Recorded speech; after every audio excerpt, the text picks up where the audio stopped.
everybody, welcome back to another video. My name is Alyssa, this is Pages and Portraits, and today we're going to do a March reading wrap-up. So, March is Women's History Month, which means I usually will focus on that particular identity, and by this case we're talking gender identity, which is womanness. And so the way I decided to approach this month was to continue what I started in Black History Month, which was trying the genre of romance. So in February, I didn't do a February reading wrap up, but in February I started Alyssa Cole's Runaway Royal series. So March I started with that. And one of the reasons there's a few reasons of why it landed on Reluctant Royals. One, I'm a fan of Alyssa Cole's work, just because we share a name.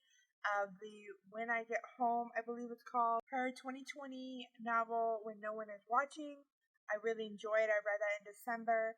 And so I was like, if I'm going to give somebody adult romance a try, it's going to be her. So in February, I started the Reluctant Royal series, and in March, I continued it. And why romance specifically? I feel like the last few years, I've seen more and more how work and text that is targeted for women or young women audience tends to get unfair criticism. And so in an effort to address my own internal misogyny, I was like, let me give this genre a try. Because how can I do this? I don't read romance when I don't even know what romance is, okay? Yeah, I didn't go out to deep end and just try erotica. We're not doing that. I don't want to do that. I'll just try romance. I feel like that gets more hate. So, with March, so in February I read A Princess in Theory, which was book 1. And in March I read Once Ghosted, Twice Shy, A Duke by Default, Can't Escape Love, and in April I just finished Prince on Paper. So I'm going to be focusing on book 2, book 2.5, 2.6, because that's what I read in March. With Once Ghosted, Twice Shy, we follow 2 characters that are kind of side characters in the first book. One of them is the assistant of the prince in the first book. She is in this on-off, I don't even want to call it on-off, this kind of sort of relationship with this woman whenever she comes to visit New York. And so it follows them, and this was my first, starting with Alyssa Cole, started off really strong. So not only did I read my first romance, but it was in a genre that gets even less respect, which is Black love, which is the A Princess in Theory that I read in February. But then I read a novella, which was of 2 lesbian Black women, or at least one of them is lesbian. I don't know about the other one, but they like each other. So there you go. You see the care and love given to these side characters that you often don't get in romance. They kind of just serve to kind of push the 2 leads together in some way, or say like don't go with them, and there's that tension against them. So I read these books out of order because I don't know how to count. I read 2.5, then 2, then 2.6, because I saw there was a purple cover like the first book, so I read 2.5 right after I read 1, just because I'm like, oh, I know that character. She's obviously next. No, she wasn't. The second book, which I gave Once Ghosted, Twice Shy a 4 star, was A Duke by Default, and I gave 3.5 out of 5 stars. This followed a friend of the main character from the first book. She is a wealthy woman who's just kind of like degree hopping, which is what I want to do if I had the money. And she ends up doing this internship for like marketing and social media, kind of PR, for a forge, for a blacksmith in Scotland. And so I love Outlander, and this was fun. This book was very interesting. I love the narrator of the audiobooks. This one was the first time where I was like, because it just seemed too corny. Her accent wasn't that great, but the story itself was good. Let me see what notes I have for A Duke by Default. The only note I wrote was voice acting, but otherwise a dream. Everything else was very good. All the decisions that the characters made sense, even if I didn't like them, and the story was very entertaining. The next book I read in that series was Can't Escape Love. This is another novella, so this is 2.6. This goes between book 2 and 3, and it is I'm not even giving you character names. It's okay. It is a woman who is the sister. I don't think they're twin sisters. They might be. Either way, they're very close to the woman in Duke by Default. I just need a family tree. She is in a wheelchair, and she has a website for gaming. This is the one I'm going to talk about the most because this is my favorite. She has you'll see why. She has a website dedicated to like geek culture and making sure it's inclusive both by race, gender, and disability. And so she's handling that. She's trying to prove herself that she doesn't. Not to prove herself. She's trying to prove to her family that she doesn't need to be baby because she is disabled. And people just have really low. It's a weird balance of low and high expectations. So they have high expectations for her in terms of like she's gonna do well because she's not her sister because they don't think well of her sister. She wasn't born paralyzed, so she's seen that kind of before and after in the way people treat her and the expectations they have of her. And really, anything she does is just this big thing, and she doesn't like that. She wants to show that she can work for what she has. And she is privileged in the way that she's very wealthy, and she acknowledges that. In fact, I think in the story, she's working with a 3D printing company to help make wheelchairs more accessible to, like, for a model. So she has a few different chairs, and she'll work with them. And so that she's working with them to make models so that others can print them, and it's still expensive to get this done. But still one less barrier to accessibility. Falls for this streamer that she watches play puzzle games, and she's his only viewer, and he stops streaming. And she calls him, and she's like, hey, like, the sound of your voice helped me sleep, so could you, like, send me recordings? I'll pay you. I may be jumping the gun a little bit, but, they start talking through there, because if you got that email or that text, like, no one would believe that. So they end up having a phone call and doing video call, and it just escalates more and more, and it's the cutest thing. I love the story. I think that though the princess story was very interesting, though the Duke by Default with Scotland and stuff was also very interesting, this one, being someone who plays video games and understands the concerns that she has, not even as, like, I'm not disabled, but I'm a black person, I'm a woman, so understanding those kind of intersections of navigating the web was very interesting. And the love story was so cute. I think it had, like, the least amount of sex of all the stories. Not to say, like, that was by design or whatever. I just think the novellas have less, and especially because one of the novellas, one of the women is very much going through relationships and dating a lot, whereas this one is not. So it was just cute. It was a sweet story. That one was my favorite, even now into April, finishing the last book in the series, which is Prince on Paper.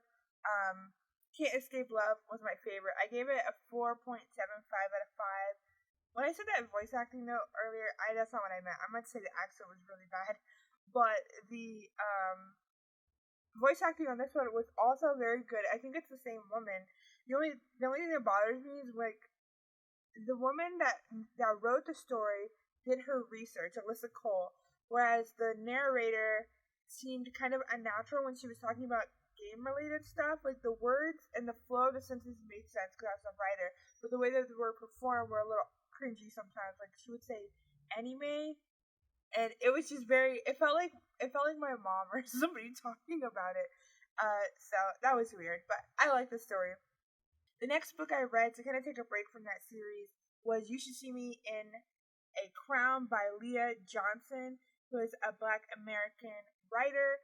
This is a YA, so I went from adult to YA at the end of the month, that has this black girl in this small town. She's one of, I think, 2 or 3 black people just wanting to get out, and she kind of has this not like other girls vibe going on, which is kind of problematic.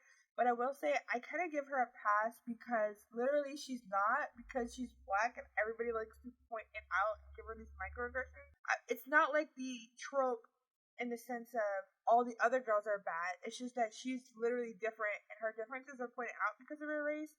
Some of these tropes that are either problematic or overdone, I kind of am more likely to give a pass to when it's people of color writing, because there can be nuances explored within that trope that you don't get when it's the same kind of white, brown hair, mousy kind of Katniss. I shouldn't be calling people out, but like Katniss style characters of fiction's past. Honestly, it's present, but we're not talking about that. So I give Leah Johnson a pass on this, and it is because that awareness was like, she didn't want to not be like other girls. She wanted to fit in more, but she wasn't willing, for the most part, to conform. She's wanted to get into this music school, and she didn't get the scholarship. She didn't get the admission level that she wanted, and she needed to help pay for it. So she's finding out that she has a big money issue, and she's not going to let that get in the way of her dreams. So what she does is she runs for this kind of prom queen-esque position, and in this, she is not only challenging some of her preconceived notions of the other students, but she, like, not only is she being challenged by it, but she's also challenging the community that she lives in, very small town where prom is like the thing. It's honestly kind of creepy, but I can see this to where like people that graduated years ago will come and not participate, but like throw money at it because that's what the town is known for. She's also challenging their notions of what it means to be prom queen, what it means to be a part of the court, by not just being black but being queer. Oh, and I give that book 4 out of 5 stars. You Should See Me to Crime by Leah Johnson, YA romance contemporary. The next book that I read in March was Feminism is for Everyone, Passionate Politics by Bell Hooks. Bell Hooks this is a nonfiction, by the way. Bell Hooks is a famous black feminist scholar. I needed to read a chapter of oppositional gays for my film class. And so Bell Hooks is someone I keep hearing her name, but I wanted to read her, and then I started something and I was like, this is really intense. I was kind of scared to dive into Bell Hooks, but my class was kind of forcing me in. Now I was like, okay, now I'm gonna have to read it for class. I want to see what other things other than All About Love Bell Hooks has to offer. And I saw this book called Feminism is for Everyone. And so I figured by the title that this would be very much an introduction to feminism, maybe dispelling the tropes, maybe giving some critique, and it was all of that. It was a very short read. I think by audiobook it was 4 hours, and I plan on picking up the physical copy. And it makes feminism accessible. It says why it's important that it's accessible. It, like I said, I was right in the fact that it critiqued the shortcomings of mainstream white feminism, which is one of the reasons Bell Hooks had kind of been on my radar, because YouTube channels that I like bring her up a lot. Julesy, For Harriet, T Noir, Khadija, just all of these women are constantly citing her, and so she's kind of like a weird deity to me, even though she shouldn't be. Yeah, it's just very fascinating to see. So I read this book. I loved it. I think I gave it. Let me see. Oh, I straight up wrote a whole review. Let me see what I wrote. I wrote, for number 1, I gave it 4.5 out of 5 stars. It was very, very good. There was very little that bothered me. And I think I talk more about what bothers me than doesn't in a review, but it's just easier to remember that stuff. This book is really good for someone at like the general adult audience to like intro to an upper level feminist course. One thing that I felt was missing, that even though it's for a general audience, was not a lot of term defining. And what's interesting is that she criticizes the way certain things were defined, and she gives her own sometimes. But then there's other words that she just assumes you know, and like I know, but I don't know if I would give this book to like my mom or somebody. Which, why even bring that up? Because Bell Hooks intended to write this book for people to give out like a pamphlet, like a little bit thicker than a pamphlet because it's all encompassing, but very much a one-step kind of thing. First step, I should say. So she says this over and over again, but there were some vocabulary issues that I didn't have, but I know most people would have. but it is super accessible in the link. Like I said, it's a 4-hour audiobook, and it makes it very much less intimidating to get into feminism or to question feminism if you're against it. This would be a really good book to read too. It's for everybody, really. So Hooks leaves very few stones unturned and criticizes not just the media, but many feminists letting the movement stall and in other places reverse course. So this book gives easy to understand examples and doesn't get bogged down with policy or a bunch of name dropping, which is like a big turnoff. Like, because if you feel like he's saying the name like Gloria Steinem and who's the lady Brady Friedan and all these people, you'd be like, okay, if I don't know who these are, then I don't know if this book is for me. Imagine like going into like one of the last Marvel movies and all they do is name drop, and you're just like, I don't know. So this is not entertainment, but that's the analogy that I'm going to use. So she doesn't get bogged down with policy, court cases, names, and to a degree names. She doesn't get bogged down with dates. It's just kind of general movements like, oh, when this happened, and this happened, and this was good, and this was bad. Some of the things that I found most interesting about the book that were kind of, I had an inkling of knowledge about, but she really like nailed down and addressed directly, is things like imperial ideas when it comes to American feminism and how we could push feminism on other people as like, oh, you are the most oppressed, instead of thinking how our society and their society are similar in how women are oppressed, but the outcome is a little different. Okay, so it's not different levels, it's different ways it's codified through law or broken down through law. And like I said earlier, she doesn't like cite these laws. It's very general, very accessible. Another thing that she brought up is how it was harmful to lead the feminist movement on two different ideas, which is equal pay and abortion. So instead of dismantling sexism overall, so she is pro-choice, and she does discuss how you can't be a feminist and not be pro-choice, even if you don't want to do it for other women. However, she says that putting it on that left out a lot of women, and you want feminism, like, even though it has to have these defined terms, because if it's everything and then it's nothing, you need feminism and the topics that you discuss to be as far-reaching, as impactful as possible. Equal pay for equal work doesn't affect all women if everyone at that level isn't getting paid equally, or if it's equal because all, say, preschool teachers are getting the same wage, but they're not valued. So it was just very interesting, that particular topic, or those two particular ways she targeted how feminism has failed as a movement.